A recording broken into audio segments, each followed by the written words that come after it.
Hello, I am Hiraj and I am going to solve the following question.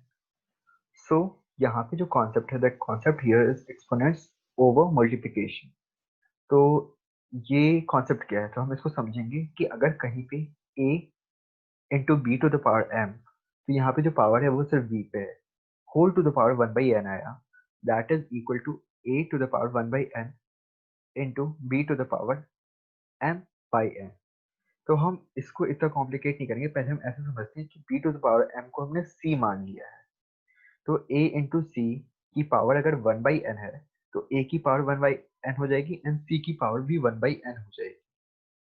अब यहाँ पे 1 by N की जगह हम कुछ भी मान सकते हैं, कोई भी पावर होगी तो वो दोनों में डिस्ट्रीब्यूट हो जाएगी।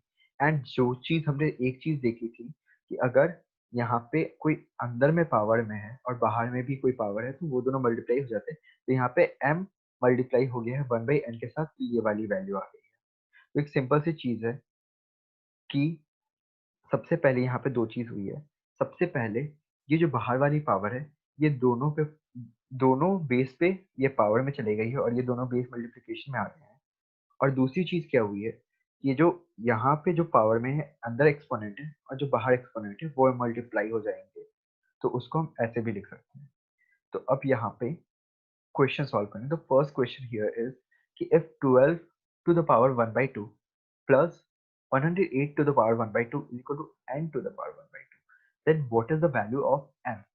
तो हम यहाँ पे एक चीज देख सकते हैं कि हम 12 की स्क्वायर रूट या 2 टू द पावर 1 by 2 हम इजीली नहीं निकाल सकते, एंड सेम केस 108 के साथ है।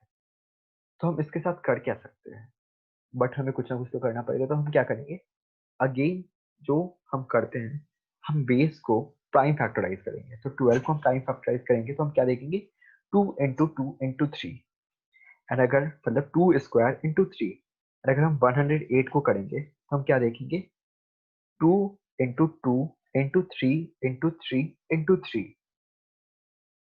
तो हम क्या कर रहे हैं, हम इसको इस तरीके से तोड़ेंगे कि ये मल्टीप्लीकेशन हो जाए किसी परफेक्ट स्क्वायर का। तो हमारे पास ये आया था 4 into 3, 4 यहाँ पे परफेक्ट स्क्वायर है, और ये आया 36 into 3, 36 यहाँ पे परफेक्ट स्क्वायर है।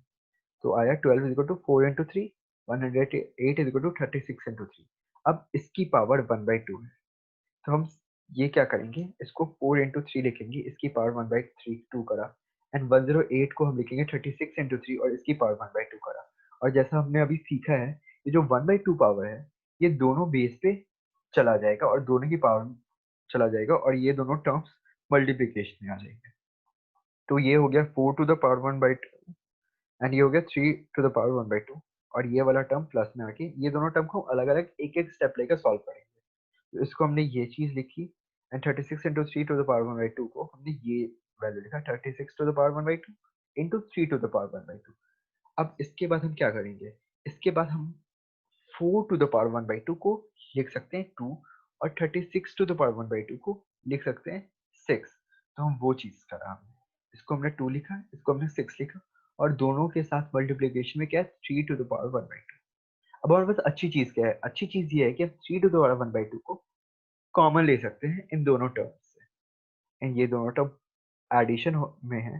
तो अगर हम इससे 3 to the power 1/2 ले बाहर निकाल ले तो हमारे पास अंदर बचेगा 2 + 6, और 2 + 6 की वैल्यू होती है 8, तो हमारे पास आ गया 8 into 3 to the power 1/2। तो अब हमारे पास क्या है, 8 into 3 to the power 1/2 is equal to n 1/2। n 1/2 कहाँ था, जो ये पूरा एक्सप्रेशन हम सॉल्व कर रहे थे वो किस चीज के लिए सॉल्व कर रहे थे, क्योंकि ये n to the power 1/2 के इक्वल है। तो अब क्या आ गया, 8 into 3 to the power 1/2 is equal to n to the power 1/2, but अभी भी ये दोनों सिमिलर सा नहीं लग रहा। कंपैरिजन करने के लिए हमें ये दोनों सिमिलर सा होना चाहिए। तो हम क्या करेंगे, 8 को लिखेंगे 64 to the power 1/2।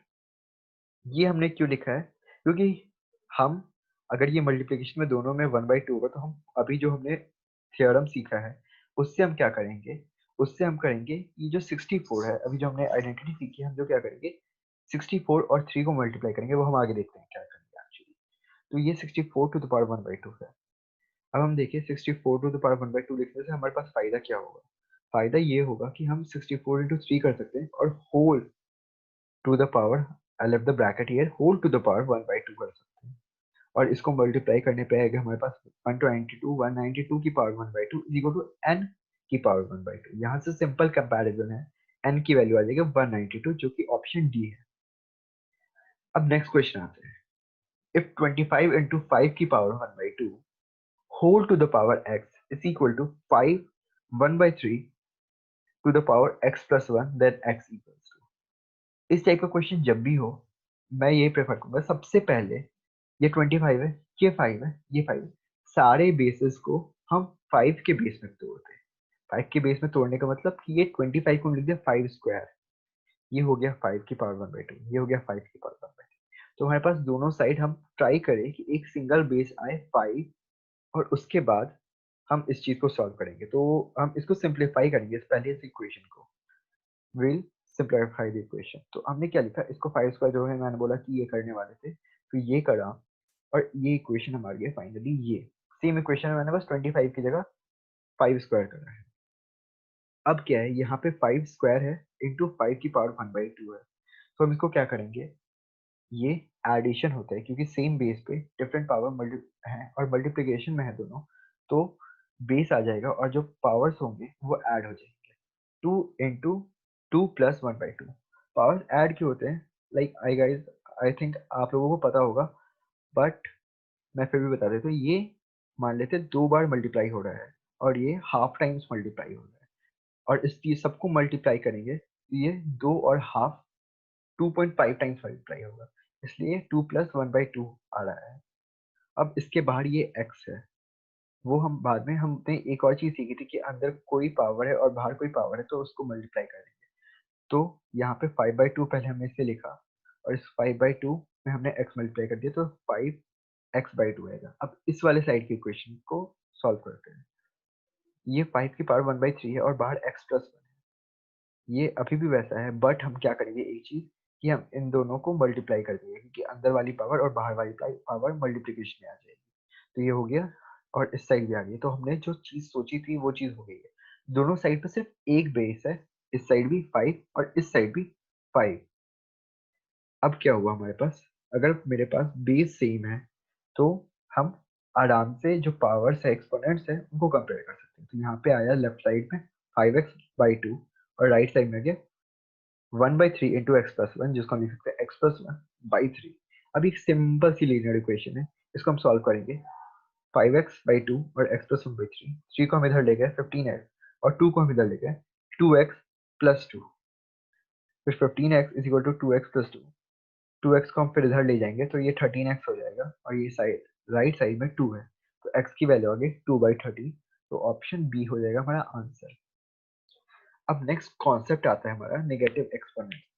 Negative exponents क्या होते हैं, negative exponents are encountered many situation and can be solved easily using a basic formula. और वो बेसिक फॉर्मूला क्या है, बेसिक फॉर्मूला है कि अगर e to the power -n है, नेगेटिव एक्सपोनेंट जो एक्सपोनेंट है वो नेगेटिव है, तो ये -n को हम इस चीज में चेंज कर सकते हैं कि 1/a की पावर n। अब ये आया कहाँ से, ये सिंपल सी चीज है कि एक सिंपल सा एक्सपेंशन है इस चीज का कि हम इस कॉन्सेप्ट को समझ लें। कॉन्सेप्ट क्या है, a to the power -1 is equal to 1/a। अब हम सोचे कि एक्सपोनेंट होता क्या था, एक्सपोनेंट होता था कि इतने नंबर ऑफ टाइम्स हम a को मल्टीप्लाई कर रहे हैं। अगर 1 टाइम कर रहे हैं तो a वैल्यू आ जाती थी, अगर 0 टाइम्स कर रहे हैं तो हमने a को कहीं लिखा ही नहीं, और अगर -1 कर रहे हैं तो हमने a को नीचे लिखा, डिवाइड कर दिया, मल्टीप्लाई नहीं किया। तो हमने -1 लिखा तो हमने a को डिवाइड कर दिया। और जैसा मैंने बताया था, जैसे एक चीज हुई थी कि ये बाहर में अगर अंदर में कोई पावर होता है और बाहर में कोई पावर होता है तो वो मल्टीप्लाई हो जाता है। तो अगर बाहर में -n, अंदर में -1 था और बाहर n था, तो ये -n हो गया और ये 1/a की पावर n भी हम इसको कह सकते हैं, whole to the power 1/a to the whole power n। ये इसी का सिंपल एक्सपेंशन है, तो मैं बोलूंगा आप इस वाले फॉर्मूला को आराम से याद कर लें।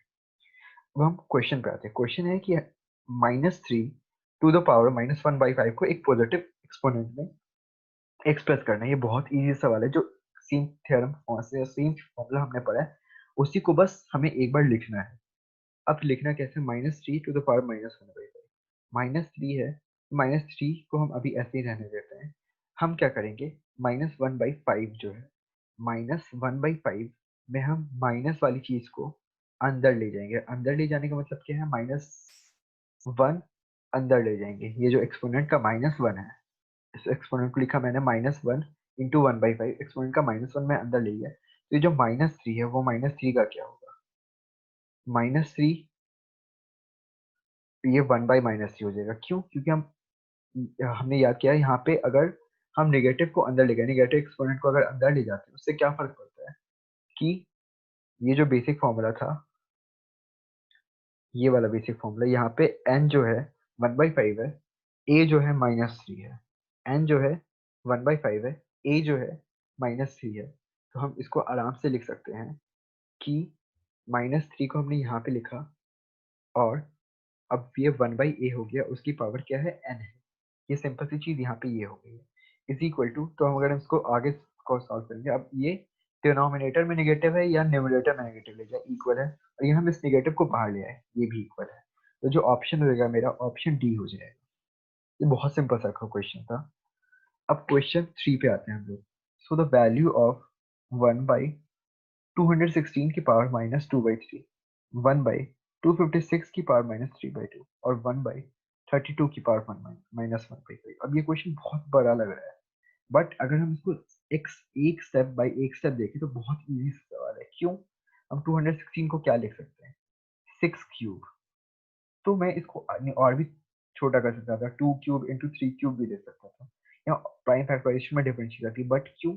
मैं यहाँ देखूंगा डिनोमिनेटर में 3 है, और अगर मैं इसको क्यूब पावर 3 में लिख दूं, तो मैं इजीली काफी इजीली से सॉल्व कर सकता हूँ, क्योंकि 3 और 3 कैंसिल हो जाएगा। मैं इसको 4 में लिखने की कोशिश करूँगा, टू द पावर 4, क्योंकि यहाँ पे अगर कोई 4 आता है, तो वो 4 और ये 4 कैंसिल हो जाएगा। मैं इसको 5 के एक्सपोनेंट में लिखने की कोशिश करूँगा कि अगर कोई 5 आता है, तो ये 5 और ये 5 कैंसिल हो जाएगा, और ये सारे ऐसे लिख भी सकते हैं इन्हें। तो हमने यहाँ पे 216 को 6 क्यूब लिखा, 256 को 4 टू द पावर 4 लिखा, एंड 32 को 2 टू द पावर 5 लिखा। अब हम ये चीज़ देखें, ये जो नेगेटिव है, इसकी वजह से क्या होता था? नेगेटिव की वजह से रेसिप्रोकल होता था। नेगेटिव की वजह से ये जो 6 क्यूब है, ये 1/6 क्यूब हो जाता था, और अगर 1 डिनोमिनेटर में कोई चीज़ 1/6 हो रही है, तो वो जो 6 होगा वो न्यूमरेटर में आ जाएगा। तो यहाँ पे 1/6 क्यूब था, इसका रेसिप्रोकल हो जाएगा, तो 6, क्योंकि हमने नेगेटिव को अंदर ले लिया है, तो ये रेसिप्रोकल होगा 6 to the power 3 into 2/3। Same चीज़ हम यहाँ करेंगे, 4 to the power 4 into 3/4 and 2 to the power 5 into 1/5। अब ये चीज़ क्या सॉल्व, हम इसे कैसे लिख सकते हैं, ये 3 और ये 3 कैंसिल हो जाएगा, ये 4 कैंसिल हो जाएगा, ये 5 और ये 5 कैंसिल हो जाएगा। 6 square plus 4 cube plus 2, 6 square को लिख सकते हैं हम 36, 4 क्यूब को लिख सकते हैं 64, एंड 2 को लिख सकते हैं 2। इसको हम ऐड करेंगे तो सिंपल आ जाएगा 102, hence option A. And with this, thank you.